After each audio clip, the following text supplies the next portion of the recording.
ብሩክ እንግዲህ ጀግና ወጣት ያው ልኳ እሾ ላይ ያው ሁላችንም አይተናል ማለት ነው። እንግዲህ በመጨረሻ ኤርሚያስም እኔ እንግዲህ ዶክተሯ ያለችበት ቦታ ቤቷ ጠቁማለሁ። ስለዚህ እኔ ቤተሰቦቼ ልጄ እፈልጋለሁ። ልጄ በስንት መስዋዕትነት ያሳደኳት ነኝ። ስለዚህ ብሩክ እኔ ቤተሰቦቼ ይፈልጋለሁ ምንም እንዳታደርግብኝ በእናትህ በማለትም እንግዲህ ብሩክ እንግዲህ ጀግና ወጣትም እሺ አንተ ምንም ነገር ሳትደብቅ ያለው ነገር ንገረን በማለት እንግዲህ ቀጥታ እንግዲህ ዶክተሯ ቤት በመውሰድ ዶክተሯ ቤት ደግሞ በጣም የመድኃኒት ማዕት ታይቶ ማይታወቅ ጉድ እንግዲህ ተገኝተዋል ማለት ነው። እንግዲህ ዶክተሯ ቤትም ደግሞ የተገኘ እንግዲህ አንድ ወንድማችን እንግዲህ ሄኖክ እንግዲህ ዩኒቨርሲቲ ተማሪ የነበረ እሱም እንግዲህ እኔ እዚህ ልታከም ነው እንጂ የመጣሁ ብሎ መጀመሪያ ምንም ሊያምነው አልቻለም ነበረ ለብሩክ ማለት ነው። በመጨረሻ ጊዜ አምነዋል ማለት ነው። ያው ቤተሰብ ማስተዳደርበት ስለሌለኝ ትንሽ ብር ስለሚያጥረኝ እዚህ ውስጥ ደግሞ የከተተኝ አንድ እንግዲህ መላኩ የሚባል ሰው ነበረ። እሱ ነው አለ እዚህ ውስጥ እንድገባ ያደረገኝ። ደህና ክፍያ ይከፍለዋል በማለት እዚህ ውስጥ ገብቼ እዚሁ ቀረሁኝ። ያው ደጎስ ያለ ብር ስለሚከፍሉ ለዛ ነው እዚሁ ስራ ብዬ እዚሁ የቀረሁት በማለት እንግዲህ ያለው ነገር ለብሩኬ የአንዳንዱ ተናግረዋል። የተከበራችሁ የዜድ ሀበሻ ቤተሰቦች እንዴት ናችሁልኝ? ሰላም ነው ወይ? ሰላማችሁ ይብዛልኝ። ሁላችሁም ስለምታበረታቱኝ ሀሳብ አስተያየታችሁ ስለምሰጡኝ በቅንነትና በመልካምነት ላይክ፣ ሼር፣ ሰብስክራይብ እያደረጋችሁ ለፉ። ቅንነትና መልካምነት ለራስ ነው። እንግዲህ ድኳ ሾው ላይ እንግዲህ ዘሌ ወይም ደግሞ ብሩክ እንግዲህ ጀግና ወጣት እንግዲህ ለዶክተሯ ጉድ እንግዲህ ዶክተሯ ያለችበት ቦታ በመሄድ ያለው ነገር ጠቅላላ ቤቷ ውስጥ እንግዲህ ሲፈተሽ በጣም ብዙ ጉድ በጣም ብዙ መድኃኒቶች እንግዲህ ነው የተገኘው። እሷ ግን በፍጹም ልታምን አልቻለችም ማለት ነው። ሄኖክም እንግዲህ እንዴት እዚህ ልትገኝ ቻልክ? እውነታው ተናገርም ብሎ እንግዲህ ብሩኬ ብዙ ሰዓት ነው የታገለው። ያው እሱ ሊናገር አልቻለም ነበረ፣ ምንም ሊናገር አልቻለም ማለት ነው። ሄኖክም እንግዲህ ለነ ብሩኬ አመሰገነ። እናንተ ስለደረሳችሁልኝም አመሰግናለሁ፣ እናንተ ባትደርሱ እኔም ሌላ ውስጥ ገባ ነበረ በማለት እንግዲህ ብሩኬም እንግዲህ በጣም ጥሩ አሁን ያለው ነገር ምንም ነገር የደበቅከን ነገር ካለ እዚህ ሁሉም ነገር ሳትደብቅ ተናግረ። ይሄ አሁን ያለው ነገር እውነት ከሆነ ግን ተርፈሃል በማለት እንግዲህ ያለው ነገር እውነታው ተናገር።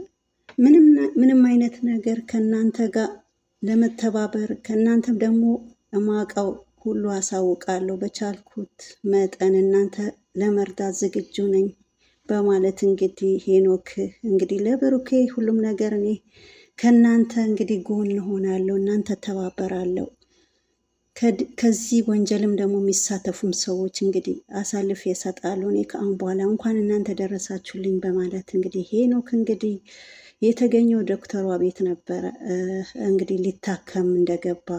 በኋላ ላይ ግን በስንት መከራ ብሩኬ እንግዲህ ጀግና ወጣት አሳመነው። አንተ እውነታው ካልነገርከኝ ለምን ወንጀለኛ ቤት እዚህ ቤት ልትገኝ ቻልክ? በማለትም እንግዲህ ብዙ ሰዓት ነው ከብሩኬ ጋር እንግዲህ ከሄኖክ ጋር የተጨቃጨቁት ማለት ነው። በመጨረሻ ግን ሄኖክ እንግዲህ አምነዋል ማለት ነው። አምነዋል፣ በመጨረሻ ሰዓት ግን አምነዋል። ከዛ በኋላ ደግሞ ያው ዶክተሯ እንግዲህ ጠቅላላ ቤቷም ሲፈተሽ ያልተገኘ የመድኃኒት ማዕት ጉድ የለም።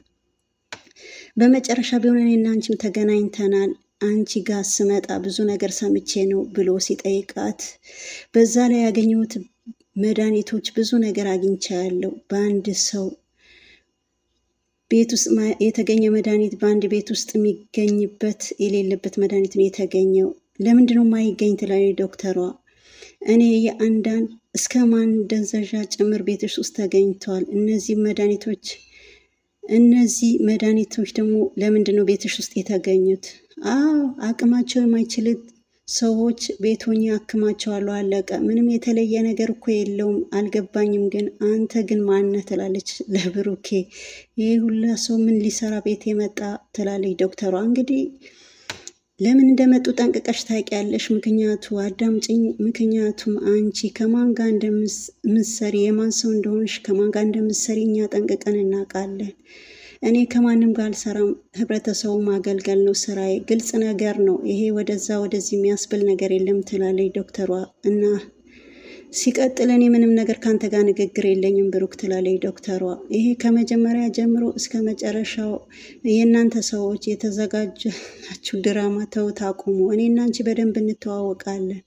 እኔ በፍጹም አላቅም፣ አንተ ጤነኛ አይደለም። አይ እኔ አቅሻለሁ ይላል። እንግዲህ መርፌ ምናምን ነርስ ነኝ እኔ፣ መርፌ ምናምን ለምን ተገኘ ብለህ ነው? ለምንድነው ቤት ውስጥ ህክምና ምሰሪ አንቺ? አስፈላጊ አይደለም እንዴ ብለህ እያልከኝ ነው? ይሄ እኮ የታመመ ሰው እኮ እያዳንኩ ነው። ግዴታ ደግሞ እኔ የፈለኩትን ቤቴ ውስጥ መስራት እችላለሁ። ፍቃድ ደግሞ ይሄ መጠየቅ አያስፈልግም። ይሄማ በደንብ ያስፈልጋል ይላል ብሩኬ።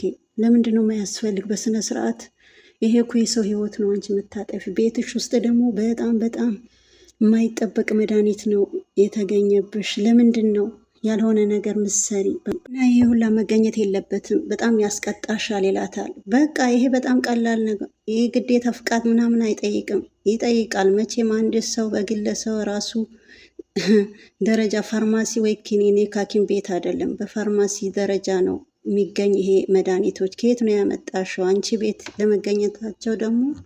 ስለዚህ ያስቀጣሻል። ፍቃድ መስጠት ደግሞ ላዚም ግዴታ ፍቃድ መስጠት ግዴታ አለባቸው እነሱ።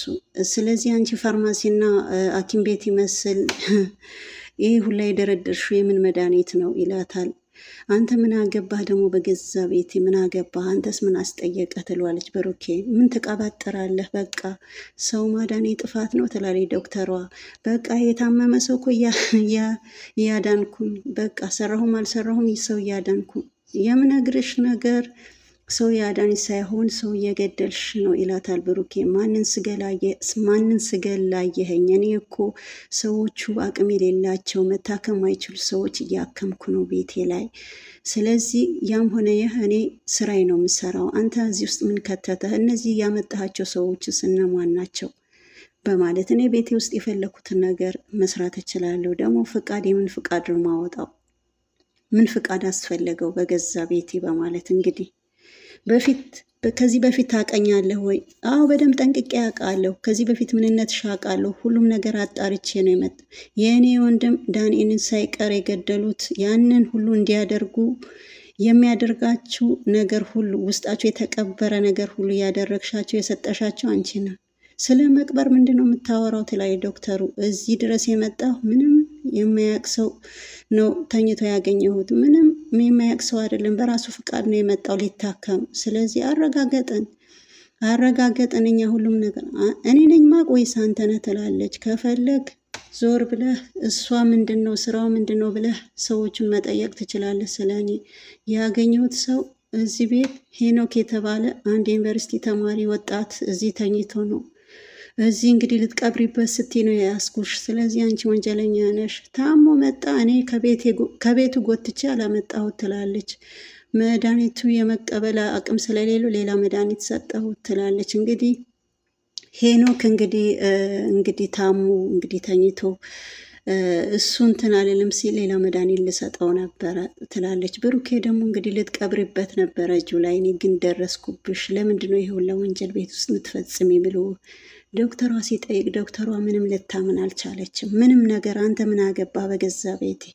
ምንም ከማያውቅ ሰው ጋር አይደለም የህግ አካማት ሁሉም ነገር ከጀርባዬ ብዙ ሰው እኮ እየተከታተለሽ ነው። ስለዚህ እኔ ህፃን ልጅ አይደለሁም በማለት እንግዲህ ብሩኬም ሲጠይቃት እሷ በፍጹም ልታምን አልቻለችም ማለት ነው ዶክተሯ። ስለዚህ ማድረግ የለብሽም እኔ ከሀ እስከ ሁሉም ነገር ከጀርባ ምን እንደምትሰሪ አጣርቼ ነው የመጣሁት በማለት የታመመ ሰው የህመሙ የሚሰጠው መድኃኒት አይደለም አንቺ ማደንዘዣዎች ነው ይሄ ለሰርጀሪ የሚሰጠው መድኃኒት ነው አንቺ የምትወጊያቸው የምትሰጫቸው። አንድ የታመመ ሰው የሚወጋ መድኃኒት አይደለም አንቺ የምትሰጫቸውና የምትወጊያቸው። እና ለምንድን ነው ይሄ የምታደርጊ? ይሄውልሽ እኔ አገኘዋለሁ፣ ቤትሽ ውስጥ ደግሞ አገኘዋለሁ። ይሄ እስከ መጨረሻው ጠብቂኝ፣ ይሄ ነገር ቤትሽ ውስጥ አይጠፋም። እኔ ስምኝ፣ ይሄ ደግሞ በሂደት ታየዋለሽ በማለት እንግዲህ ልትቀብሪበት የነበረውም ሳትቀብሪበት ደርሼብሻለሁ። ስለዚህ እዚህ ቤት ውስጥ አይጠፋም አላጣውም ይላል ብሩኬ ማለት ነው። እንግዲህ ብሩኬና ዶክተሯ ተፋጠዋል። እሷ ምንም ልታምን አልቻለችም ማለት ነው። እንግዲህ ብሩክ እንግዲህ ጀግና ወጣት እንግዲህ እያንዳንድ ወንጀለኞች የተባለ በያሉበት ቦታ እንግዲህ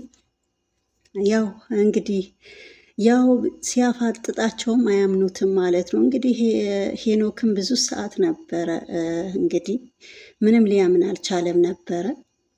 መጨረሻ ላይ ግን እዚህ ወንጀል የሚሰራበት ቤት ምን ልሰራ ነው የመጣ? ስለዚህ ከአሁን በኋላ እዚህ ወንጀለኛው ውስጥ አንተን ተሳታፊ እንደሆንክ ነው እኔ የማውቅ። ስለዚህ ወደ ህግ ቦታ ወስድሃለሁ ብሎ ሲል ብሩኬ፣ ከዛ ሄኖክም እንግዲህ ተናገረ ማለት ነው በመጨረሻ። አሁንም እቺ ዶክተሯ ምንም ልታምን አልቻለችም። እኔ ነፃ አገልግሎት እየሰጠው ነው እንጂ ምናልባት ሌላ ቦታ የማይገኝ መድኃኒት እኔ ጋር እየተገኘ እነሱ ሊያድን የሚችል ነገር እንጂ የሚጎዳቸው ነገር እሱ ደግሞ ማየት ትችላለህ። ይሄ ነገር ግን ያዋጣኛል ብለሽ ነው እያሰብሽ ነው ይላታል። እውነቱን እየተናገርኩ ነው፣ አንቺ እውነቱን አይደለም የምትናገሪ። ስለዚህ አንቺ ቤትሽ ውስጥ የተገኘ ነገር ሁሉ ሳይቀር በጣም ከባድ ነገር ነው። አንቺ ደግሞ የሚያቀብሉሽ ሰዎች አለው። ስለዚህ የሚያቀብልሽን ሰዎች እያንዳንዳቸው እነማን ናቸው? እነዚህ መድኃኒት የሚያቀብሉሽ? አይ እነዚህ እኮ ውጭ ሀገር ነበርኩኝ ስመለስ እኔ ራሴ ይዣቸው መጥቼ እንጂ እኔ ማንም የሚያቀብለኝ ማንም ሰው የለኝም ትላለች ዶክተሯ። ግን ያው ብሩክም እንግዲህ ያፋጧታል። አይ የሚያቀብልሽ ሰው አለ፣ እነሱ መታደሙ አለባቸው የአንዳንዳቸው። ስለዚህ ይሄ አንቺ ቤት የተገኘ መድኃኒት በጣም ከባድ ስለሆነ ስለዚህ የሚያቀብሉች ሰዎች አሉ ማለት ነው ብሎም ሲጠይቃት ዶክተሯ አይ በፍጹም እኔ ውጭ ሀገር ስለምመላለስ ከዛ ነው ይዤ የምገባው በማለት እንግዲህ በጣም እንግዲህ መጨረሻው እንግዲህ ያው ዞሮ ዞሮ ማመኑ አይቀርም። ማን እንደሚያቀብላት እንግዲህ ለብሩክ እንግዲህ በቀጥታ የምታሳየው ይሆናል። ያው እናያለን ማለት ነው። እንግዲህ ኤርሚያስም እንግዲህ ቤተሰቦቼን እንዳትነኩብኝ፣ እኔ ልጄ በስንት መከራ አልፌ ነው እንግዲህ ለዚህ ያደረስኳት፣ ቤተሰቦቼ ምንም እንዳትነካብኝ ብሩክ ዶክተሯ ያለችበት ቦታ ቤቷ ድረስ ማሳየ ይሆናል የተጻጻፍ ነው ጭምር በማለት እንግዲህ ያው ዞሮ እንግዲህ እሱም ወንጀል ውስጥ እገባለሁ በማለት እንግዲህ ኤርሚያስ ቤቱ ድረስ እንግዲህ ዶክተሯ ቤት አሳይተዋል። በዛ መሰረትም እንግዲህ በጣም ያልተጠበቀ ከባድ ነገር ቤት ውስጥ ተገኝተዋል ማለት ነው። የኔም ወንድም ዳንኤል ማን ነው የገደለው? ስለዚህ አሁን ቀላል ነው ገደልኩት፣ እንደ ቀላል ነው የነገርከኝ ያለው ይላል እንግዲህ ብሩክ። እንግዲህ የብሩክም ወንድም ሁላ ሳይቀር በጣም ብዙ ሰው ነው እንግዲህ እሱም ደግሞ ይሄ እኔ አይደለሁም የሚያዙኝ ሰዎች ነው ይሄ ነገር እንዳደርግ እንግዲህ ምን ላድርግ ምን ንገርህ ገድያ ያለው እያልኩ አይደል ጌታቸው ትእዛዝ ሰጥቶኝ ነው እያለ እንግዲህ ጌታቸው ነው ሁሉም ነገር ትእዛዝ የሰጠኝ ጌታቸው እኔ እጅ ላይ ነው ያለው። ለምንድን ነው ይሄ ትእዛዝ ሊያስተላልፍ ላይ አይችልም? እያንዳንዱ በቁጥጥራችን ስር ያለ ይሄ አያደርግም ይለዋል ብሩኬ። እሱ ግን በፍጹም ይሄ ማስረጃ ይሄ አይደለም፣ ማነው አስወግዱት ግደሉት ብሎ ትእዛዝ የሰጣቸው ከጌታቸው በኋላ ንገርም። እሱማ ጌታቸው እኮ ነው የሚያውቅ። ስለዚህ ጌታቸው እኮ የእናንተ እጅ ነው ጌታቸው ያለው፣ ለእናንተ ነው የተሰጠው። እኔ ምን አውቃለሁ? እኔ ከእሱ ውጪ እኮ የሚያስተላልፍ ማንም የለም። ስለዚህ ጌታቸው ነው አልኩ። ስለዚህ ገዳይ አይደል እንዴ? እኔ ገደልኩ፣ ሀላስ ውሰደኝ፣ እሰረኝ፣ ግደለኝ፣ እኔ ነኝ የገደልኩት። ይሄም ደግሞ እንግዲህ ያው ጌታቸው የጌታቸው ትእዛዝ ነው። ስለዚህ ያው የገደለው ሰው አይደል የምትፈልግ ያው እኔ ግደለኝ ይላል ኤርሚያስ። እንግዲህ ኤርሚያስና ብሩክ እንግዲህ ተፋጠዋል ማለት ነው። ግን በፍጹም ሊያምን አልቻለም። ማን እንደሆነም ጌታቸው በእኛ እጅ ነው፣ ስለዚህ ማን አዟቸዋል ሲለው አልናገርም አለ። ስለዚህ መክቢልና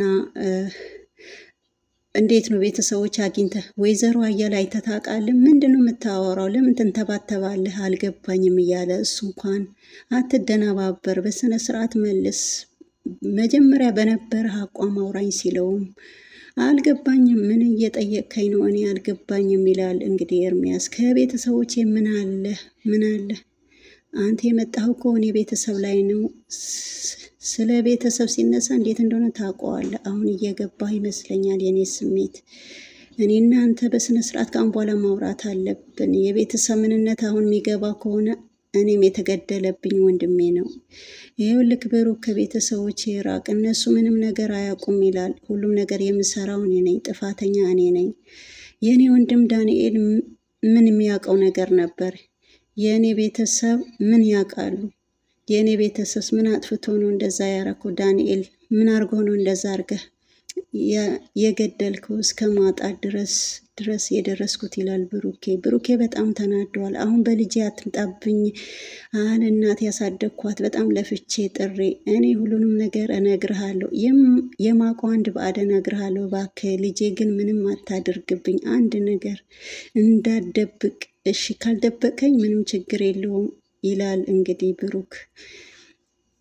ስለዚህ የኔም ዳንኤል የወጋችሁትን መርፌ አስመርጥሃለሁ። እኔ እንዳንተ ክፉ አይደለሁም፣ ወይ እናትህ ወይም ደግሞ ልጅህን መክቢልን። ስለዚህ ከሁለት አማርጥሃለሁ።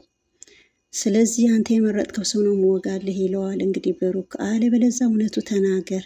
አንድ ነገር ሳደብቅ እውነቱ ነገር ከነገርከኝ ከመጀመሪያ እስከ መጨረሻው እንዴት ነገረኝ እፈልጋለሁ። ከግድያው እስከ መጨረሻው እንዴት እንዳቀዳችሁት፣ ማን እንደሲያዛችሁ እንደነበረ ሁሉም ነገር እንግዲህ የአንዳንዱ አንድ ነገር ሳደብቀኝ ይለዋል እንግዲህ ብሩክ። አለ በለዛ በዚህ መንገድ እንቀጥላለን። አሁን እኔና አንተ ማውራት እንቀጥላለን። አሁን በደንብ እነግርሃለሁ፣ እኔ ምንም ያረኩት ነገር የለም በማለት እንግዲህ አሁን በአይኔ ብሌን የመጣ በልጄ ለዛውም አለ እናት ነው ያሳደግኳት ይላል ኤርሚያስ። ዋጋ የከፈልኩላት ልጅ። ስለዚህ የአንዳንዱ አንድ በአንድ እነግራችኋለሁ፣ ግን እኔ መቼም ቢሆን አልናገርም ብዬ ነበር ይላል ኤርሚያስ። አሁን ግን በአይኔ ብሌን በልጄ መጥታችኋል። በልጄ ግን ምንም ድርድር አላቅም። ይሄ ሳረግ ግን እንደምሞት እንደሚገሉኝ አውቃለሁ፣ ግን ለልጄ ስል ዋጋ ከፍላለሁ በማለት ስለዚህ እያንዳንዱ ይኸውልህ መጀመሪያ ተፍ እያልኩ ራሴ ለማስተዳደር ብዙ ውጣ ውረድ አይቻለሁ። ስለዚህ አንድ ልጅ ወልጄ የነበረ ብዙ መከራ አሳልፌ ያለው ከእናትየዋ ሳንግባባ ጥላብኝ ሄዳ ከዛ በኋላ ጣፋንታ ያጉል ቦታ ሆነ በማለትም እንግዲህ ኤርሚያስ ያለው ነገር ጠቅላላ እንግዲህ ተናግረዋል። ብሩኬ እንግዲህ ችግር የለውም፣ እኔ በልጄ በአይኔ ብሌን አትምጡ እንጂ በቤተሰብ አትምጣ እንጂ የምትፈልገው ነገር እኔ አደርጋለሁ፣ ያሉበትን ቦታ እጠቁማለሁ። እኔ ግን መጀመሪያ በፍጹም አልናገርም ብዬ ነበረ ብሩክ። አሁን ግን እኔ እነግርሃለሁ በልጄ ነው የመጣ በማለት ብሩክም እንግዲህ አንተ የቤተሰብ እንደዚህ እንደሚያንገበግብህ እኛም ቤተሰቦቻችን እንደዚህ ነው የምንንገበገብ፣ ስለዚህ ወቀው ብዬ ነው። ስለዚህ እንደዛ ካልክ ያለው ነገር እንዳለ ከመጀመሪያ እስከ መጨረሻ አንድ እንዳደብቀኝ እንዴት ነግረኝ በማለት እንግዲህ ብሩኬ ጀግና ወጣት እንግዲህ ድጓ ሾው ማለት ነው። ያው ድጓ ሾው ላይ ይሰራል። በጣም ጀግና እንግዲህ ወጣት ነው ማለት ነው። እንግዲህ መጨረሻው ምና ይሆናል።